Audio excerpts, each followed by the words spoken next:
money. I want this on camera. Diawali di sebuah keluarga, seorang pria tua yang telah mendekati ajalnya tiba-tiba mengungkit sebuah kejadian pembunuhan 10 tahun yang lalu. Dan dia mengaku dialah yang telah membunuh Barry. Dialah yang mendorong Barry dari tangga dan memindahkan mayatnya di ruang sauna. It's time I admit it. Dan inilah High Potential. Freeze, Morgan Guillory, Major Crimes. Why is John here with Melon? Tim yang berkumpul melihat Kapten Selena dikunjungi John dan Kapten Melon. Terlihat sepertinya ada sesuatu kejadian besar telah terjadi.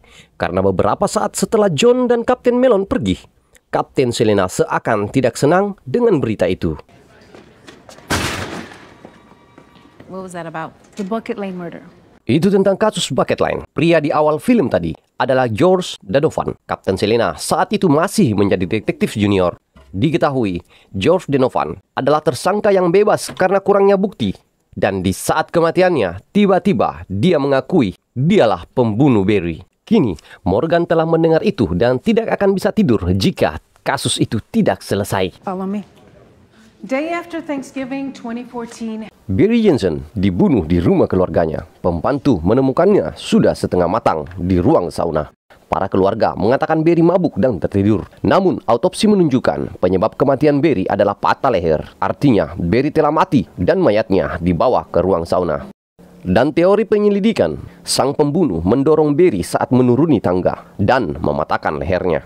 Dan investigasi mendapatkan cerita bahwa Lenore, istri George, melihat Barry menuju ruang bawah tanah dengan jubahnya di tengah malam. Dan itulah saat terakhir orang melihatnya hidup. Dan anggota keluarga lainnya mengakui mereka di kamar tidur dan tidak mendengar apa-apa. Bukti satu-satunya adalah setetes darah di baju George di gerobak cucian. Itu yang membuat George menjadi tersangka. Namun saat di pengadilan, George memenangkan kasus karena kurangnya bukti. Apalagi di tubuh Barry terdapat indikasi narkoboy. Dan di saat itu, beberapa blok dari rumah kejadian, seorang pengedar narkoboy, Billy Rose, ditilang pelanggaran ringan. Dan setelah dirazia, polisi menemukan barang terlarangnya dalam jumlah banyak. Dan pengacara George menggunakan itu membuat teori Billy Rose yang membunuh Barry dikarenakan transaksi narkoba yang bermasalah. Walaupun tidak ada bukti bahwa Billy pernah masuk ke rumah Barry. Itu membuat George bebas dari tuntutan. Dan Kolonel Melon sangat yakin George pelaku pembunuhan itu. Namun berbeda dengan Kapten Selena yang tidak yakin karena George semasa hidupnya tidak ada indikasi kekerasan. Apalagi keluarga George terkenal dengan sangat dermawan. Dan George adalah pendiri perumahan murah untuk masyarakat miskin. Dan di saat itu, George telah berusia 70 tahun dan memiliki penyakit pinggung. Insting Kapten Selena, pria itu tidak dapat memindahkan mayat Barry. Dan namun akibat kejadian itu, awalnya keluarga George sangat terkenal dengan keluarga pendiri amal untuk kasus kekerasan keluarga. Tiba-tiba semua orang yakin salah satu dari keluarga George adalah pelaku pembunuhan. Spekulasi Kapten Selena, George ingin melindungi keluarganya dengan ingin membawa mati kejadian itu dengan cara mengakui pembunuhan itu. You think did it? I don't know. Setelah itu semua pun bubar karena itu adalah kasus 10 tahun lalu. Semua ini adalah kasus yang membuat Kapten Selena merasa malu. Kapten Selena mengatakan semua polisi memiliki kasus yang tidak dapat dia pecahkan. Dan kasus ini adalah kasus untuk Kapten Selena. Mind seeing if there's something we missed? Kapten Selena pun memberikan file-file kasus itu meminta Morgan memeriksa apakah ada yang dia lewatkan.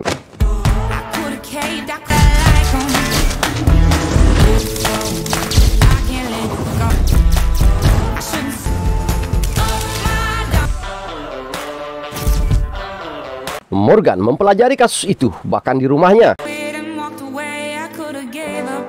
Dan walaupun sedang mencuci piring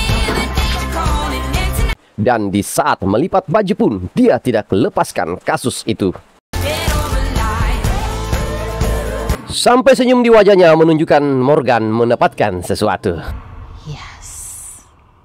Keesokan harinya, Morgan datang dan membenarkan insting Kapten Selena bahwa George tidak mendorong Barry dari tangga. Bahkan kejadian itu tidak ada. No one did. Morgan meyakini Barry dibunuh di lantai 2 di kamar mandi. Let me take you back to the Donovan mansion the night of the murder. Dan Morgan akan membawa kita di dalam spekulasinya kejadian pembunuhan 10 tahun lalu. Diawali pembunuh yang lewat di kamar mandi dan mengetahui Barry sedang mandi. Pembunuh yang masuk dan melihat pengering rambut dan mulai berpikir kejutan Strum dapat lolos dari otopsi sebagai serangan jantung.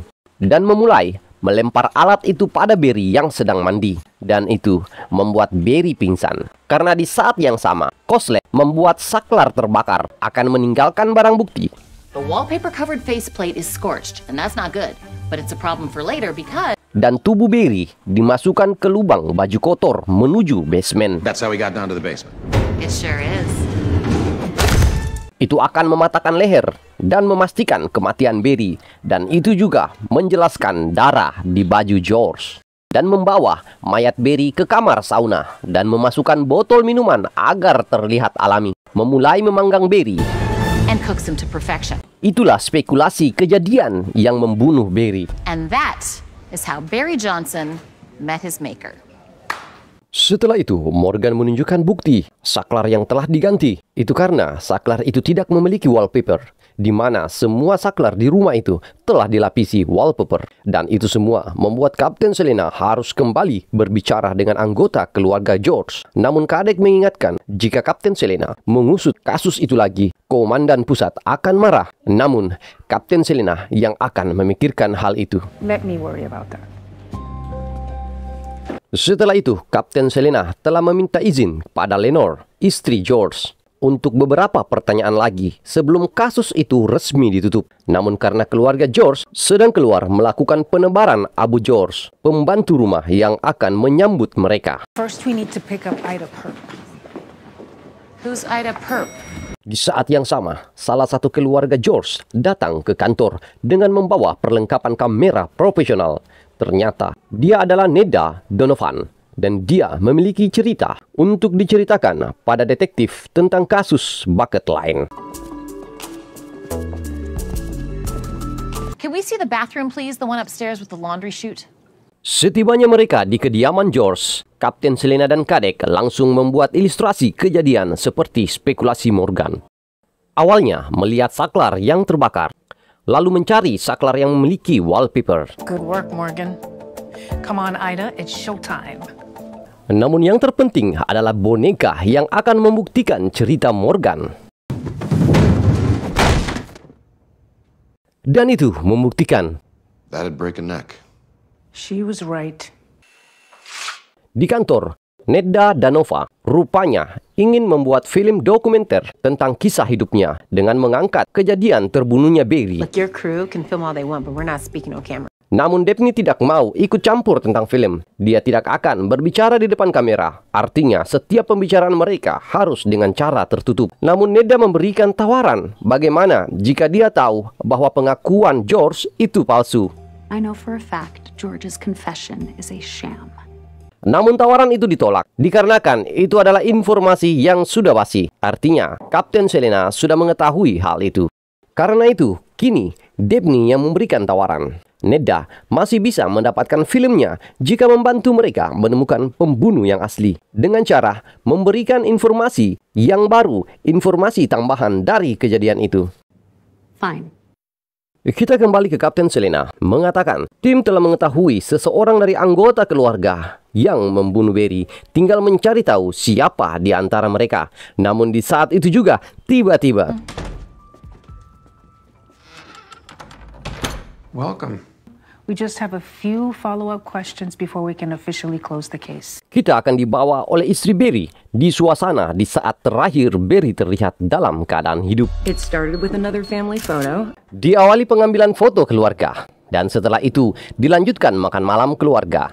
Di saat itu, Matt mulai meminum minuman keras, namun ditegur oleh George. Dan di saat itu, Barry mulai menyinggung semua orang, membuat George sangat marah. Says Mr. Father of the Year. Melihat itu, Cody anak Barry tidak jadi makan, memilih naik istirahat. Di saat itu juga, Matt mengungkit kejadian yang karena teman Barry membuat Cart kehilangan banyak uang. You invested our money in what? Tidak lama setelah itu, istri Barry mengalami kecelakaan. Lengan baju yang terbakar membuat semua orang panik. Namun Morgan memotong cerita itu Kejadian terbakar itu tidak ada di file yang dia baca. About that. Melon didn't think it was important enough to even include in the case report. Cerita berlanjut setelah makan. Para anggota keluarga bermain monopoli. Cody kembali bergabung dan dari kamar Barry terdengar suara TV yang disetel sangat kencang. Di saat itulah George bersumpah akan membunuh Barry. Dan sementara itu, Daphne dan Oz yang mendapatkan cerita dari Nedda. Namun cerita tambahan setelah baju istri Barry terbakar. And that's when we saw the bruises. What the hell's Nada Donovan doing here? Dan Oz memberikan informasi itu kepada Kapten Selena dan juga bahwa Kolonel Melon melihat Nedda di kantor. On telling us about the moment during Thanksgiving dinner when you learned Barry was beating Heather. Clark pun bercerita, di saat kepanikan itu baju istri Barry dilepas dan terlihat memar bekas pukulan. Dan itu membuat semua orang marah pada Barry. Dan di saat itu pun Barry naik di kamarnya. Kadek pun menanyakan siapa orang terakhir yang melihat Barry. Dan istri George, dia melihat Barry di tengah malam saat Barry turun ke basement dengan jubahnya. Setelah itu semua, tim mulai berpikir. Sementara itu, Kadek yang baru saja dikabari oleh Oz bahwa Kapten dan Kolonel Melon menuju ke arah mereka. Give me a second. I need to rewind a little bit. There's just so many moving pieces.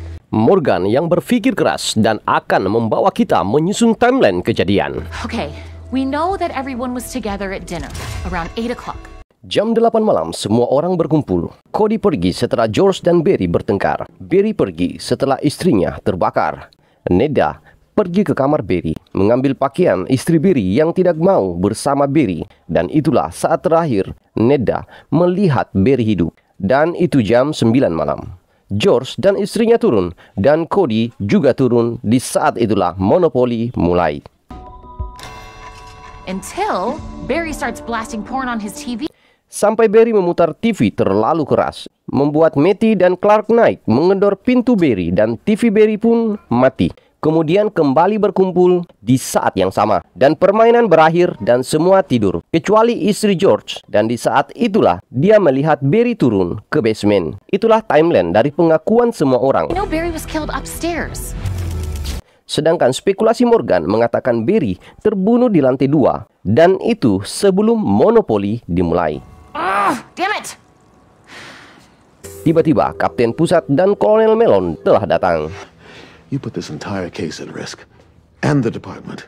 Di saat Kapten Selena sedang ditegur, di saat itu pula Morgan melihat remote TV. Dan Morgan mengaku mengetahui pembunuh Barry. I know who did it. Captain Pacheco, who focused on the events that happened after midnight. Morgan menanyakan fokus Kapten Pacheco saat investigasi kasus itu. Dan dia fokus di waktu tengah malam. Di waktu Lenore melihat terakhir kali Barry turun ke basement. Namun Morgan yakin itu sebuah kesalahan. Morgan yakin yang Lenore lihat adalah seorang yang memakai jubah Barry yang turun di saat itu. Itu karena Barry telah dibunuh di lantai atas sebelum tengah malam. Dan mayat Barry dibuang di lubang cucian baju menuju lantai bawah. Itu yang mematahkan lehernya. Pernyataan itu membuat kacau semua orang. Namun Kolonel Melon mengatakan itu tidak mungkin. Ida Perp did. Ida Perp is not a living person. Begitupun Kapten Pacheco tidak mempercayai itu. And neither was Barry. Di saat itulah Morgan mengatakan siapa pembunuhnya. Because Cody electrocuted him in the shower before the family even began playing Monopoly. Pernyataan itu membuat semua orang diam. Morgan mengatakan Cody membunuh ayahnya karena dia mengetahui ayahnya selalu memukul ibunya. Namun semua orang tidak percaya pernyataan Morgan. Bahkan Kolonel Melon tidak percaya itu dikarenakan di saat itu Cody baru berusia 15 tahun dan tidak mungkin dia melakukan. Namun Morgan mengatakan Cody anak jenius, dia lulusan MIT, nilai kedua tertinggi. Dia anak cerdas, mengetahui ibunya disakiti pasti melakukan sesuatu. Again, on behalf of the LAPD, I apologize. Namun tetap saja Kapten Pacheco tidak percaya dengan meminta maaf kepada keluarga George. Namun tiba-tiba She's right. Cody mengakui Morgan benar. Dia telah membunuh ayahnya. Awalnya, ibunya ingin menahan pernyataan Cody dengan cara meminta pengacara. Namun Cody yang telah lelah menyembunyikan rahasia itu membuat dia tidak dapat fokus dalam kehidupannya. Ternyata sebelum George meninggal, Cody sudah memberitahunya. Itulah alasan George mengakuinya agar Cody bisa hidup normal. Namun itu semakin membuatnya sengsara. Kapten Selena menjamin Cody akan disidang sebagai anak-anak disamakan di usianya saat kejadian. Setelah itu, Cody pun dibawa. You did good work in there. Namun Kapten Selena tetap mendapatkan teguran karena hal itu. Well, you could say goodbye to major crimes. Morgan? You continue to amaze me. We're lucky to have you on the team. Dan kata-kata terima kasih dari Kapten Selena kepada Morgan menutup episode 11 kita kali ini. Dan sampai jumpa di episode selanjutnya. Oke guys, bye.